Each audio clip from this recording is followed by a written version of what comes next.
So this was the 10-year anniversary re-release of Interstellar, Christopher Nolan's film, his sci-fi epic from 2014, which stars Matthew McConaughey, Anne Hathaway.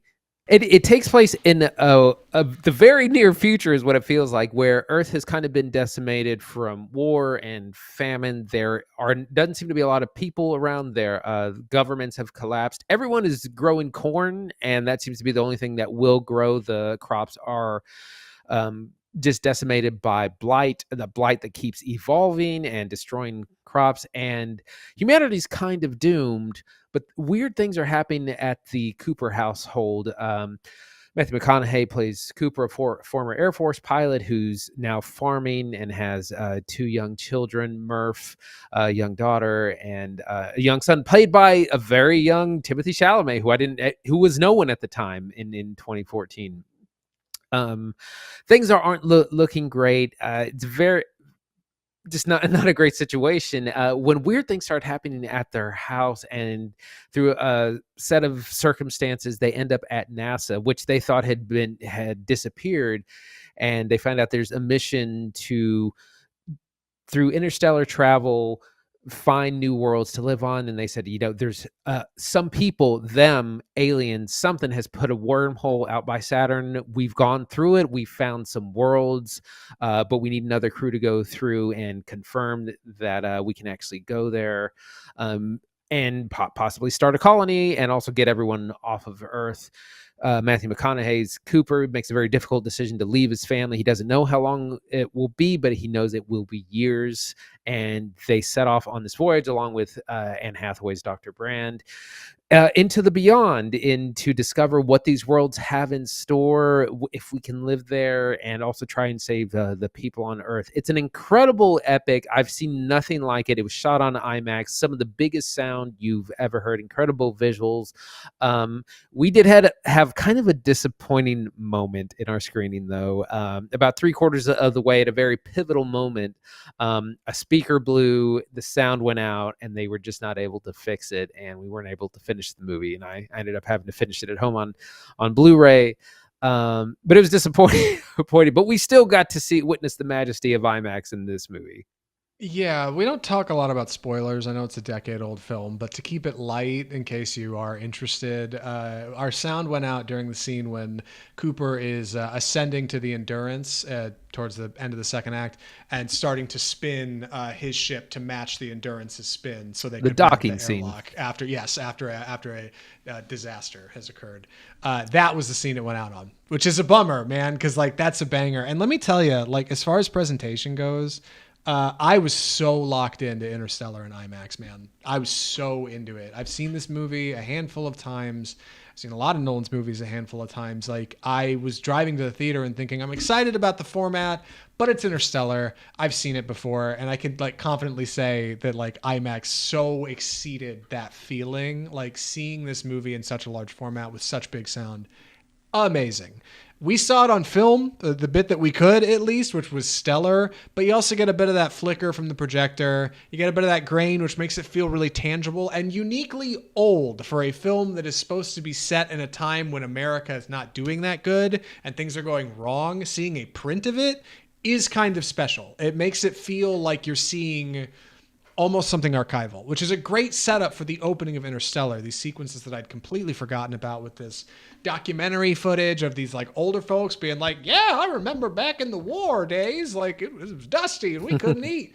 Like, and then you cut to like the world of Cooper on the ground in the country where he's growing corn and things are not going good for his neighbors around him. Blight is affecting everything. Dust is everywhere. John Lithgow is living in his house. Things are not going good for the world of Cooper. So naturally ascending to the stars, where hopefully humanity can find purchase in a new place, is exciting. But he's got kids, right? He's got Murph, and he's got young Timothy Chalamet, which also feels uniquely prophetic. Watching this now 10 years back, like, oh my God, there's Timmy Chalamet. That's that kid that's in Dune now. Like, it's all setting the table for like a really, really fun, full exciting sci-fi adventure. Like, and it's so good. I can't get over how good it is. And when this came out in Nolan's filmography, it was 2014. He was doing the back-to-back Batman things, right? You remember he did Batman Begins, and then he did Prestige. He did Dark Knight, and then he did Inception. He did Dark Knight Rises, that last one, and then he did Interstellar. Then he takes a short break. He does Dunkirk, Tenet, and Oppenheimer. That's Nolan's filmography, basically. There's a couple others, Memento, Insomnia down there at the beginning. But this was coming at the end of his Batman films. So this was something new and original, and we knew it was one of his original ones, but we didn't really know what kind of energy it was going to have. And it is so satisfyingly a large-scale adventure. It's such a great world to jump into. Yeah, interestingly, so this project actually started as a Spielberg film. He was attached to something of the same name in the mid 2000s. Eventually, he moved on to something else, and it came to Nolan's desk, and him and his brother Jonathan Nolan worked together on a script. And so the story ends up being a combination of several scripts, but he did tons of like scientific research, went to like Cal State and sat in on like science classes, studied, like worked with SpaceX.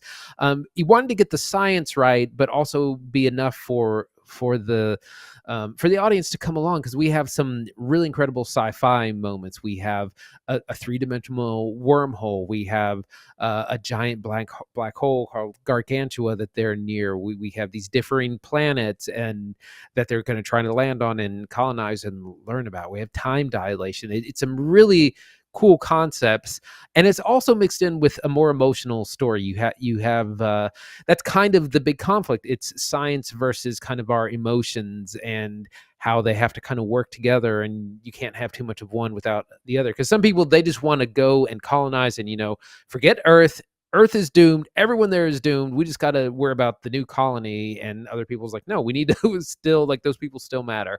And so that kind of dichotomy is part of what drives the story. The first act has a funny transition into like the space section, and it works real good because Nolan is known for being a big ideas director, but when it actually comes to shooting on the day, he's a shut up and shoot it kind of guy. Most of the opening moments of Interstellar are handheld. Most of them are probably 2 to 3 takes. That's usually how they reported doing Oppenheimer and Tenet. Like, everybody who worked on that movie was like, yeah, dude, he's like 2 or 3 takes and we're done. We're on to the next scene. Like, we're not wasting time. We're moving efficiently. Like, we are just shooting stuff.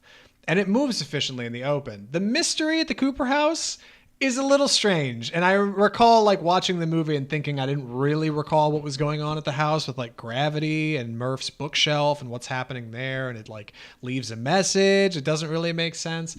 But like, that all is good setting for us to get to NASA. And once we get to NASA, we have this great scene where Michael Caine is explaining to Matthew McConaughey that they have this mission. And then like the wall of the boardroom opens up into like the hangar bay where they're working on the rockets.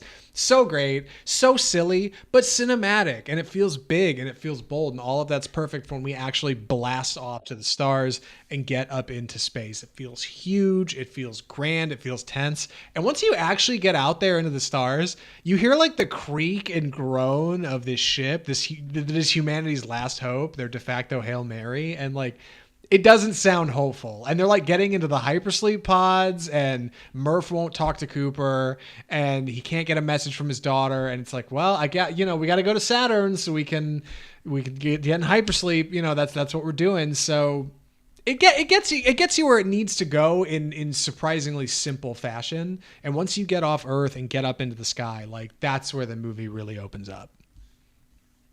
Yeah, the spaceship stuff is incredible, especially in IMAX, because it is so loud that it's just rumbling. You feel the sound more than you hear it, because it's got these giant subwoofers that are just like rattling your brain. It's just an incredible moment. And I remember that's how it was in 2014. But yeah, the spaceship stuff looks so good. They built these incredible sets, lots of practical effects. That's when they use Nolan built this like mini IMAX camera that he could take into interior spaces, so they could get the IMAX size film inside the spaceship. But that's the stuff that, like, it feels like a ride. It moves it's so big, it moves dynamically. They put an IMAX camera on top of a Learjet so they could get some of those shots of like the wing when they're out in space. And I don't know how high those ships fly, but they wanted you to feel like you were really there. Like he really creates the cinematic realism, and it's just some of the best sci-fi ever made. Yeah, it's sci-fi that's informed by what's come before. Like just like how Tenet is a bit of a spy espionage James Bond sort of movie, if Christopher Nolan could make one his way. Like Interstellar is like a Star Trek episode or season, really. Like you get a full adventure here going to multiple planets, and there's wacky things going on those planets, right? One's covered in water and has giant waves. The other one's covered in ice and may have a surface level below those clouds, or maybe it doesn't. Like the mystery of what's going to be behind each new potential door, like really leans on the limited resources they have on this venture. Like they can't go very far. And after they try one planet and disaster strikes and they lose an incredible amount of time in this time slippage that was bonkers then and is still bonkers now, but I'd kind of forgotten is really impactful. Like you get this wonderful emotional scene with Coop getting like 21 years of messages all in 4 minutes, like, which is crazy. Matthew McConaughey, I think, won the Oscar for this movie, right? Like if I'm pretty sure him sitting in No, that chair is what bagged it. No? What did he win an Oscar for? no. So this will. There are parts of this movie that don't work as well. The sci-fi part of it is incredible. The narrative ends up being a little weak. I see what Nolan was going for, but it was criticized for being a little bit over sentimental, and it tries to that be the heart of the movie, like the relationship between him and Murph, and it's just not quite as compelling. It was nominated for I think 5 Academy Awards, but they were all below the line things. So it was things like sound editing, mixing, score. It did win for visual. It was nominated and won for visual effects, but no, it didn't get best picture, best director, or any of the acting stuff. Which the acting is top notch, as is by Anne Hathaway, who's also in here as well. That's so criminal. I really thought it had gotten more praise, at least from the Academy. I think that's probably due to its third act, right? It starts to get real Yeah, surreal in Act 3. It gets real weird, and it comes back to that mystery in the open about these like gravitational fields in the Cooper house. And I think that can be satisfying, but for most people, like the real climax of this movie is hanging out in Act 2 when the sound went out in our theater, like when they've left a man's planet and they're climbing to the Endurance and have to try to match the spin of the station. Like that is where the music picks up. That's where it gets really bold. And I think that is, I don't want to say more memorable than the ending, but the ending of Interstellar is confusing. And it tugs at your yeah. heartstrings a There's a little lot bit in a way going that I think on. people don't expect. And it's like, what's going on? Yeah, what's happening here? And it's visually incredible for sure. I posted a little bit about our screening on the subreddit when somebody had asked, "Hey, when did the Cinemark theater cut out that I was going to see this at?" I now I can't watch it, and I commented, "Hey, here's when it cut out. We were in the show." I got like 5 comments. People were like, "Oh, you didn't even get to the best part. Oh, you didn't even get to like the good part." And I hear that, but dude, the first 2 hours of that movie in IMAX were so great. I had such a great time. Like by the time it cut out, I wasn't even mad. I was so impressed that I had gotten to see something that felt so special. I wasn't particularly upset. I do feel for the people who have like planned day trips and stuff though. Like we had somebody in our theater that said they had driven in from out of town, hours in the car to come see this movie, and now have to spend hours driving back and didn't get to see the end of it. And that's painful. And I feel for that. But man, Yeah, like the scale of this movie is so impressive. that's how I feel. Like we got to see enough in IMAX. Even the stuff on Earth is done really well. Just the full IMAX size sections that we do see. Nolan loves to strap a camera to the side of a car. He does this in The Dark Knight as well, kind of an homage to that. But yeah, we get again their first big liftoff, them going through the wormhole, and then the visit to the first water planet, Miller's planet, where everything kind of goes really wrong, and that's an incredible sequence there. And that's we get the. I wanted to talk about this. We see their AI. They have these robots, Tars and Case, who are these very blocky mechanical robots, but that help them with run the ship and make calculations. And what's really great is that it doesn't do the AI is going to overthrow us or betray us. The AI is helpful the entire time and is in service to our human characters the entire time. Nolan purposely sidesteps any kind of like betrayal storyline like you would have in most sci-fi. Yeah, I mean, even Cooper is skeptical in the open, but like eventually kind of comes around on it. In fact, characters have a funny relationship with technology in general here. I completely forgot about this opening scene in the first act when Cooper wrangles like a solar drone that's flying over and then mounts it to the back of his truck like a deer as he like drives Murph to school, and then has to like talk to the faculty there about her test scores and whether or not she'll be placed as a farmer like her brother or an engineer like Coop really wants. Like, things are not going good in the world of Interstellar, and it couldn't be more apparent that like they got to get out of there. Something's got to change. This setup of plan A and plan B is very exciting, like a large space station we're going to launch up into the sky versus like a bunch of cells that we'll just send to a colony and hopefully we'll make a bunch of people. Like, I like that it feels like it addresses on the ground very realistically like how humanity might try to deal with these crises, that we either move ourselves out of here or we send what's left of us, and hopefully they can make something of humanity, you know, hopefully they can take a better swing at it. A lot of talk of bravery, of people going to the stars and sacrificing everything for humanity, whether or not love is a big player in that. Like, ultimately it's such a good time, and I think these 10th anniversary screenings really do show like just how cool this movie is. And largely, like, I also wonder if there are any other directors who can get service to their filmography like Christopher Nolan can with IMAX. Like, maybe it's just because he's been shooting on it a long time and he's been dedicated to the brand, but like, it feels like almost any of his movies you could re-release in IMAX theaters and they would end up doing round the clock screenings. And I don't know what other director has that kind of pull in any theatrical capacity. Yeah. We could re-release Jurassic Park and do fine. Like, but you could maybe re-release Dune, only because it's so big. Villeneuve, yeah, for sure, I could see that. Maybe, like, I don't know. Yeah, it's. But crazy. That's one person and one film. Yeah. I wanted to talk about the music, the score for this, which was nominated for an Academy Award. A score by Hans Zimmer, who Nolan has worked with on many films, from the Batman films, Inception, Dunkirk. And on this, he takes a unique approach, because he had done the Inception thing, which became this classic, very big sound thing. But he went a little bit different. It was very much inspired by 2001.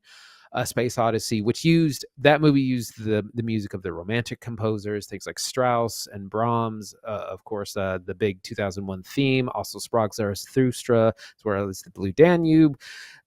He was inspired by that same kind of music, and instead writes music in those styles, but it's a little bit more modern, and it's Hans Zimmer doing it. And he also chose to use the organ as kind of the main instrument, because as space is kind of the final biggest frontier for humanity, the organ is kind of the biggest solo instrument there is. And so there's tons of organ use in this, and it's an incredible score that highlights the drama of the film. Like, when the score kicks in again, that's part of what makes the docking scene so good, is the music that's happening behind it. But just incredible score as well.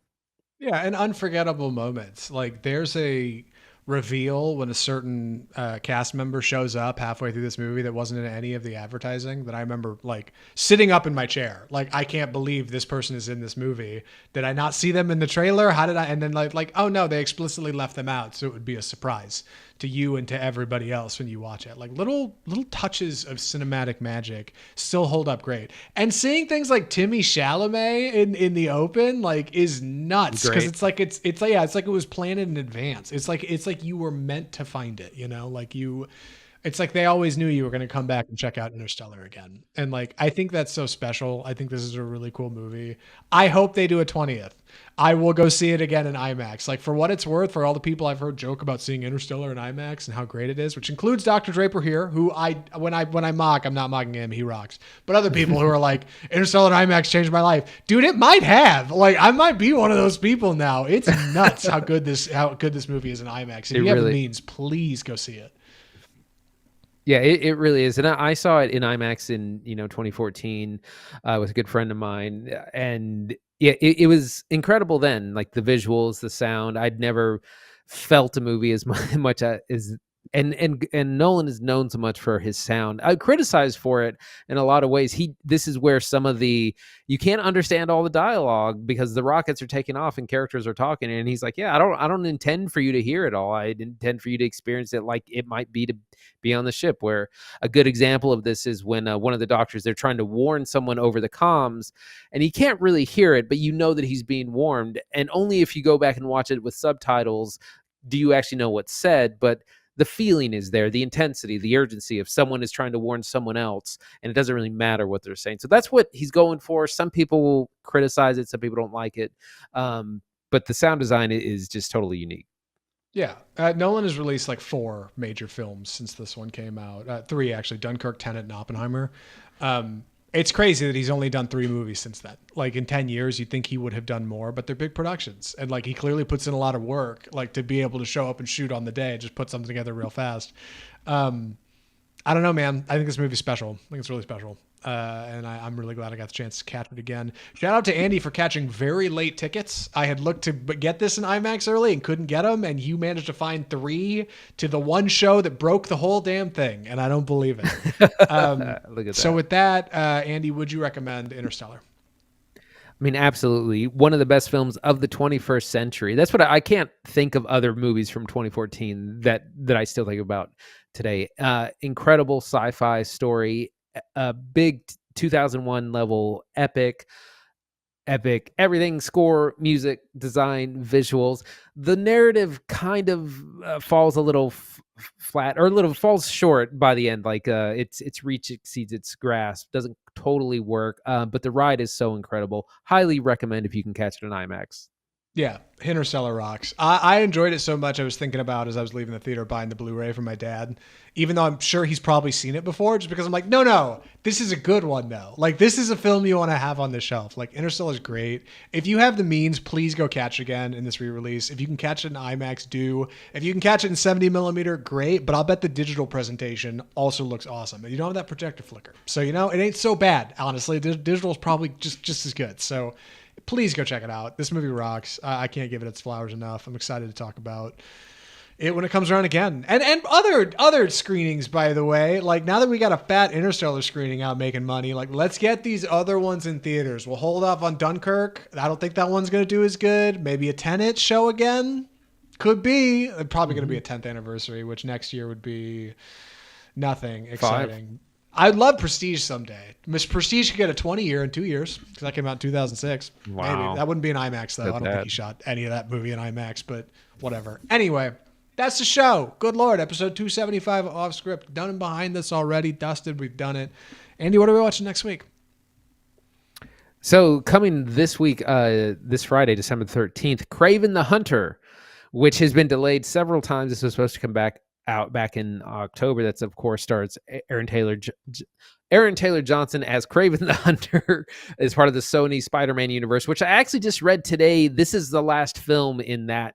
They're stopping this Sony Spider-Man universe after this movie, or maybe they're going to reboot it with something different. We'll be looking at another TBD movie, probably something streaming. Also, we'll be back with our top 10 of 2024, as well as our top 5 of the decade, because we're halfway through it all already. Some FYI releases: Lord of the Rings, War of the Rohirrim also comes out this Friday. That is the animated Lord of the Rings film. And September 5th is also on the calendar for release. We'll get around to that one eventually. And some upcoming things: Sonic 3, December 20th, along with Mufasa, the Lion King, and of course more on Christmas Day. But Kraven the Hunter and TBD and top 10 next week. I got to shift my thinking around Kraven the Hunter because we're going to see it and we're going to talk about it on this podcast, but I'm not sure I'm excited to see it. And I need to change my mindset and get into a space where I feel like I like it more. Because right now I'm just not very, I don't know. I'm not very enthusiastic. Maybe the memes will be hot. War in the Rohirrim, I hear, is not as maybe spicy as New Line had hoped. And dude, the Sonic 3 versus Mufasa fight, It's probably going to go Mufasa's way, but I feel like that meme of like Dexter's Laboratory, he's like crying into his school locker with a picture of Sonic on the side of it, like, stunt on him, King. Like, please do good. We'll see. If you like what we're doing here on the show, best way to keep up with us is subscribe to Off Script Film Review on your favorite podcast platform or YouTube. You could follow us on social media. We're in all the usual places: Twitter, TikTok, Instagram, Facebook. We're on YouTube. Big things going on YouTube. Come check us out over there, along with our individual reviews. Social media, I already plugged it. Our audio stuff. We love our audio, folks, even though I'm mentioning you here at the end. Normally it's the beginning, I think. Sometimes. It's jumbled. Honestly, it's a mess by the time I get here. Spotify, Google Play, iHeart, iTunes, of course. Thanks for checking us out over there. If you're one of our listeners, we started with our listeners. We always end with our listeners. Y'all are the best. And, website, mail at offscriptfilmreview.com is our email to correspond with us directly. And offscriptfilmreview.com is your home for all kinds of resources off script. Keep up with me and Andy. Check out what we got going on. Other interviews, things Andy's doing on the side. Worth checking out. In my humble opinion, I think you should go slide on over. Maybe drop a like where you can. And that's Off Script, episode 275. Good Lord. What a whirlwind. This is one of the longest ones we've done in a minute, Andy. Like, I know. Hour 16 here. Good Lord. Anyway, from all of us at Off Script, the home of both cinema, I'm Zach Lewis. And I'm Dr. Draper. Thanks for watching.